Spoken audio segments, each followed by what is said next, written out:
বলবেন। ধন্যবাদ আপনাদেরকে। না শুনেন, আমি আসলে সিনিয়র সহসভাপতি। আজকে ঢাকা বারের নির্বাচন অনুষ্ঠান হওয়ার ক্ষেত্রে 29 এবং 30 এপ্রিল অনুষ্ঠিত হবে।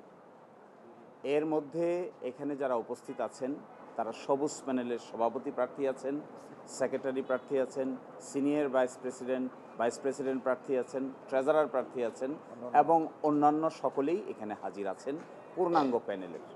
এখানে মূল বিষয় হলো নির্বাচনটি যে আয়োজন করা হচ্ছে এটি সুষ্ঠু হবে কিনা এই আশঙ্কা দেখা দিয়েছে।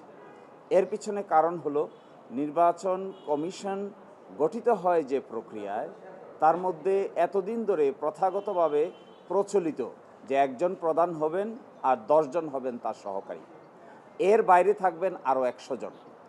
এই একজন যিনি প্রধান হবেন এটা সর্বসম্মতিক্রমে সকলেই মেনে নিয়েছে।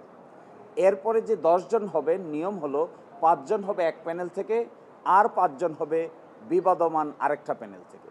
কিন্তু এখানে দেখা যাচ্ছে এই 5-5-10 জনের ভিতরে তারা এককভাবে 7 জনকে নিয়োগ দিয়েছেন, বাকি 3 জনকে বলতেছেন অপর পক্ষকে দেওয়ার জন্য। এর বাইরে আরও 100 জন আছে, ওই 100 জনকে কিভাবে করবেন তারও কোনো সঠিক রূপরেখা তারা দিচ্ছেন না। এখন দেখেন 7 জন যদি এক পক্ষে থাকে তাহলে যেহেতু একটা ব্যালট পেপারে একজন একজন করে 2 জনের স্বাক্ষর লাগে, তাহলে 5 জন যদি দুটো প্যানেলের হতেন, এই প্যানেল থেকে একজন, এই প্যানেল থেকে একজন গিয়ে ব্যালট পেপারে স্বাক্ষর করার কথা। কিন্তু 7 জন যদি একদিকে থাকে তাহলে তো 2 পক্ষ থেকে লোক নিয়ে ব্যালট পেপারে স্বাক্ষর করার কোনো প্রয়োজন নাই, তারাই 2 জন মিলে এই ব্যালট পেপারে স্বাক্ষর দিতে পারবেন। এজ অফ টুডে, আজকে পর্যন্ত নির্বাচনে মানুষ কাকে ভোট দিবে কাকে ভোট দেবে না এটি বিজ্ঞ আইনজীবীরা ঠিক করবেন, কিন্তু নির্বাচন প্রক্রিয়াটাকে বাধাগ্রস্ত করা হচ্ছে, নির্বাচন প্রক্রিয়াটাকে বায়াস করা হচ্ছে, নির্বাচন প্রক্রিয়াটাকে একতরফা করা হচ্ছে। আমাদের এই প্যানেলের পক্ষ থেকে আমরা এই অভিযোগ লিখিতভাবে তুলেছি। আজকে বার কাউন্সিলের কাছেও এই ব্যাপারে দরখাস্ত জমা দেওয়া হয়েছে আজকে সকালে এই অভিযোগ করে। আমরা এক্সপেক্ট করব যারা এখানকার নেতৃবৃন্দ আছেন, প্রধান নির্বাচন কমিশনার আছেন, ওনাকে আমরা আহ্বান জানাবো আপনি অ্যাক্টিভ হন, আপনি প্যাসিভ হবেন না, আপনি কারো উপর ছেড়ে দিবেন না। নির্বাচন পরিচালনা করার দায়িত্ব আপনার, কিন্তু আপনি অন্যের উপর দোষ চাপালে তো কাজ হবে না। দ্বিতীয়ত হলো অন্য যারা আছেন তাদেরকেও, যারা এর সঙ্গে সম্পৃক্ত, জাতীয়তাবাদী আইনজীবী ফোরামের সঙ্গে যারা সম্পৃক্ত, তাদেরকে আমরা আহ্বান জানাবো একটা সুষ্ঠু ভোটের পরিবেশ তৈরি করুন। আপনারাও সহযোগিতা করুন, আইনজীবীদের আস্থা অর্জন করে সকলেই ভোটে অংশগ্রহণ করুন, যে যাকে মনে চায় ভোট দেখ, তাতে আমাদের কোনো আপত্তি নেই। একই সাথে আমরা ওই দিনও বলেছিলাম যে গঠনতন্ত্রে আছে যে ভোট গণনার সময় ইলেকট্রনিক পদ্ধতি ব্যবহার করা যাবে। আমরা সেটাও বলেছিলাম ওই দিন যে ইলেকট্রনিক পদ্ধতিতে ভোট গণনার সিস্টেমটা চালু করা দরকার। কারণ কি, অতীতে আপনারা দেখেছেন ঢাকা বারের নির্বাচনে ব্যালট বাক্স পর্যন্ত নিয়ে চলে যাওয়া হয়েছে। তো এগুলো আমরা একদম এর পক্ষে নই। আমরা চাই স্বচ্ছ জবাবদিহিতামূলক নির্বাচন হোক। কে হারলো কে জিতলো এটা আমাদের কাছে মূল বিষয় নয়, আমাদের কাছে মূল বিষয় হলো সুষ্ঠু নির্বাচন অনুষ্ঠিত হোক। এর পক্ষেই আজকে সবুজ প্যানেলের সকল নারী পুরুষ মিলে যারা প্যানেলে আছেন সকলে এখানে হাজির হয়েছেন।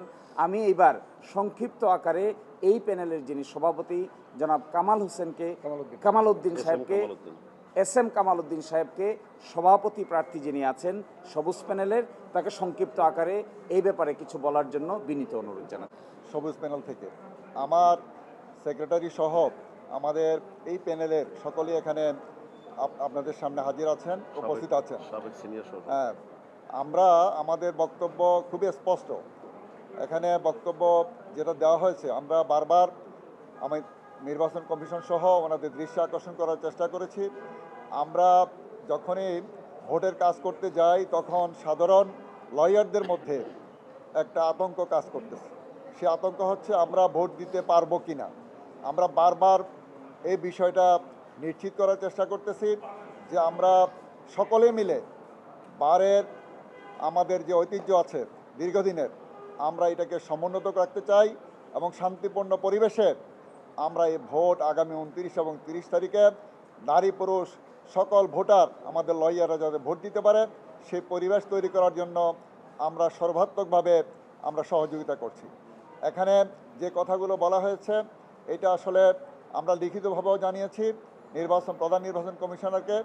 এরপরে ওনারা বলছিলেন যে এটা সুরাহা করবেন, কিন্তু আমরা দেখছি যে এটা আসলে কোনো সুরাহা হয় নাই। এজন্য আপনাদের মাধ্যমে জাতির কাছে আমরা এটাই বলতে চাই যে ঢাকা বারের 137 বছরের যে ঐতিহ্যবাহী একটি বার, এই বার দীর্ঘদিনের যে নির্বাচনের সুন্দর পরিবেশ এবং শান্তিপূর্ণ পরিবেশ, এই শান্তিপূর্ণ পরিবেশে ভোটাররা যাতে ভোট দিতে পারেন, নির্বিঘ্নে ভোট দিতে পারেন, সেই ব্যবস্থা করার জন্য আমি প্রধান নির্বাচন কমিশনার সহ বর্তমান কমিটি যারা দায়িত্ব পালন করতেছেন তাদের প্রতি আহ্বান জানাবো। এবং এটা হলো সকল সাধারণ ভোটারদের দাবি। এই দাবির সাথে আমরা ঐক্যমত পোষণ করতেছি এবং আমরা বিশ্বাস করি যে ওনারাও শান্তিপূর্ণ পরিবেশে ভোট গ্রহণের ক্ষেত্রে ভূমিকা রাখবেন। সবাইকে ধন্যবাদ। বলেন।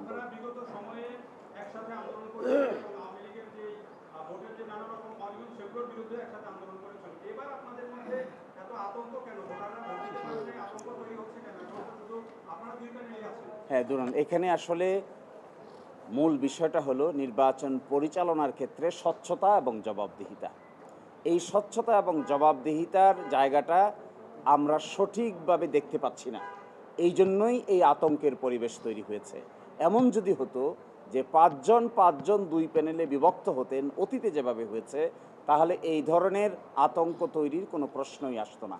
আমরা বারবার লিখিত আকারে বলার পরেও তারা যেহেতু কোনো পদক্ষেপ নিচ্ছেন না, এই জন্যই আমাদের দায়িত্ব হলো এগুলো মানুষকে জানানো যে অনিয়ম এখানে হচ্ছে, এই অনিয়মটা যেন পূর্ব থেকেই প্রতিরোধ করা যায়। এই জন্যই আমরা আপনাদের সামনে এসেছি।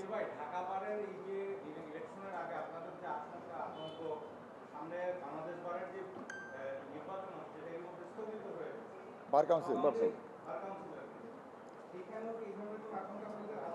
না, বার কাউন্সিলের নির্বাচনটা আজকে আমাদের আলোচনা বিষয় নয়। বার কাউন্সিলের নির্বাচন পরবর্তী তারিখ ঠিক হলে আমরা এই ব্যাপারে আপনাদের সঙ্গে বিস্তারিত আলোচনা করব। আজকে ঢাকা বারের প্রায় 20,000-এরও অধিক ভোটার আছেন, নারী পুরুষ মিলে। তারা যদি সেফ ফিল না করেন, ভোট দেওয়ার ক্ষেত্রে তাদের ভোটটা সঠিক জায়গায় দিতে পারবেন এবং গণনা হবে, এটা যদি সার্টেন না হন, তাহলে তো ভোটারের উপস্থিতিও সেখানে থাকবে না এবং ভোটাররা ডিমোটিভেটেড ফিল করবেন, উৎসাহ বোধ করবেন না। এই জন্য আমরা আমাদের পক্ষ থেকে এই অনিয়মটা আপনাদেরকে জানানো দরকার বলে মনে করছি এবং এই জন্যই মূলত আমরা বার কাউন্সিল নয়, ঢাকা বারই আজকে আমাদের মূল আলোচনার বিষয়।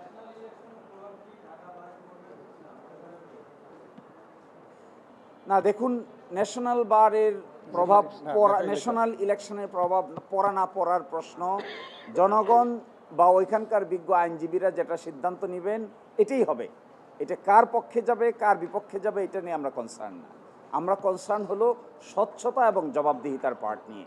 তাতে যদি বিজ্ঞ আইনজীবীরা ব্লু প্যানেলকে বা সবুজ প্যানেলকে ভোট দিবেন, যদি সবুজ প্যানেলকে ভোট না দিয়ে অপোজিট প্যানেলকে ভোট দিবেন।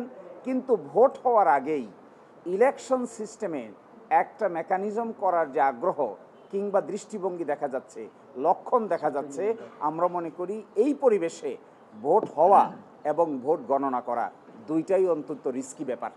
অতীতে তা হয়েছে, বর্তমানে তা হবে না বলেই আমরা প্রত্যাশা করি। এই জন্যই আপনাদের সামনে আসা।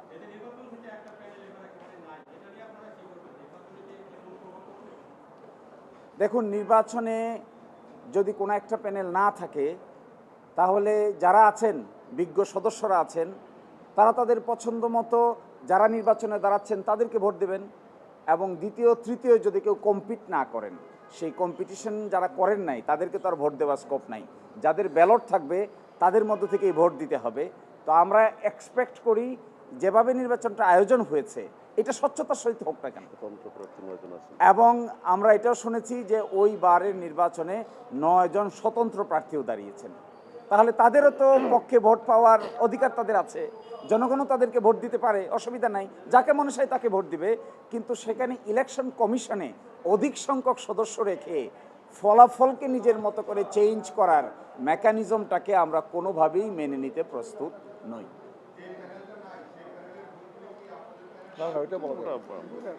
আমরা বলছি এই ব্যাপারটিতে বিজ্ঞ আইনজীবীরাই ঠিক করবেন কাকে ভোট দিবেন কাকে ভোট দিবেন না। কারো সিদ্ধান্তের উপর তো আমাদের হাত নাই। এই ব্যাপারে আইনজীবীদের বিবেচনাবোধের উপরে আমাদের পূর্ণাঙ্গ আস্থা আছে। যাকেই ভোট দেবেন সেটাই আমরা মেনে নিব, কিন্তু স্বচ্ছতা সহিত হোক, এটাই আমরা চাই।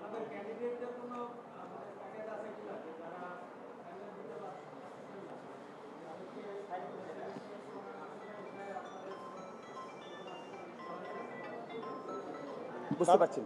না না না না না না না না না না না, আমরা আলাদাভাবে প্যানেলের পক্ষ থেকে এবং পার্টিকুলার পোস্টের পক্ষ থেকে আলাদা নির্বাচনী ইশতেহার প্রকাশ করা হবে। এইটার জন্য যে নির্বাচনী তফসিল আছে, তফসিলের সীমার মধ্যেই আমরা এটা করব। একইভাবে একটা ফেসবুক পেজ খোলা হয়েছে, আপনারাও সেখানে দেখতে পাবেন যে এই প্যানেলের ইশতেহার কি থাকে এবং প্রতিটা পদের এগেইনস্টে কী কী ইশতেহার থাকে সেটা আমরা ঘোষণা করব। কিন্তু আমরা worried about election administration is not working properly, this is our allegation. এই এলিগেশনটা আমরা শুধু বারেই বলি নাই, ওই ব্যক্তিদেরও বলি নাই, বারকে নিয়ন্ত্রণকারী প্রতিষ্ঠান বার কাউন্সিলকেও জানানো হয়েছে যেন এটা ইমিডিয়েটলি সলভ করেন। নির্বাচন হোক এটা আমরা চাই, কিন্তু এই সমস্যাটার সমাধান হোক এটাও আমরা চাই। তারপরে 29-30 তারিখ নির্বাচন হোক, আমাদের কারো কোনো আপত্তি নেই। একটা বিষয় একটু স্পষ্ট করে জানতে চাই, এই যে অভিযোগগুলো, এগুলো কি আসলে আপনাদের এই বারের সাথে যারা সংশ্লিষ্ট আপনাদের প্রতিপক্ষের তারাই শুধুমাত্র এর সাথে জড়িত, নাকি আসলে সেন্ট্রালি সেই দলের কেন্দ্রীয়ভাবে এই বিষয়টাকে দেখা হচ্ছে? এই প্রশ্নের জবাব যারা এই মেকানিজমটা করছেন তারাই আমাদের চেয়ে ভালো দিতে পারবেন। তারা কি কারণে করছেন, কোনো ইনস্ট্রাকশনে করছেন, নাকি ব্যক্তিগতভাবে করছেন, নাকি সাংগঠনিকভাবে করছেন, এই প্রশ্নের জবাব আমার মনে হয় আমাদের চাইতে তারাই ভালো দিতে পারবে। তবে আমাদের কনসার্ন হলো এইভাবে ইলেকশন আয়োজন করাটা বারের জন্য, বিশেষ করে এত বৃহত্তম বার ঢাকা বারের জন্য একটা শেমফুল এক্সাম্পল হিসেবে থেকে যাবে। এটা করা উচিত হবে না।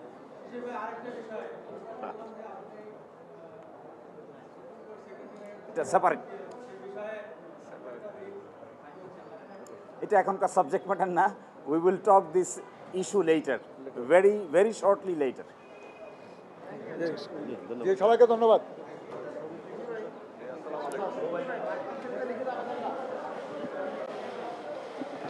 এই মোবাইল কার এটা? এই মোবাইল কার এটা? নিয়ে নেব মোবাইল কার?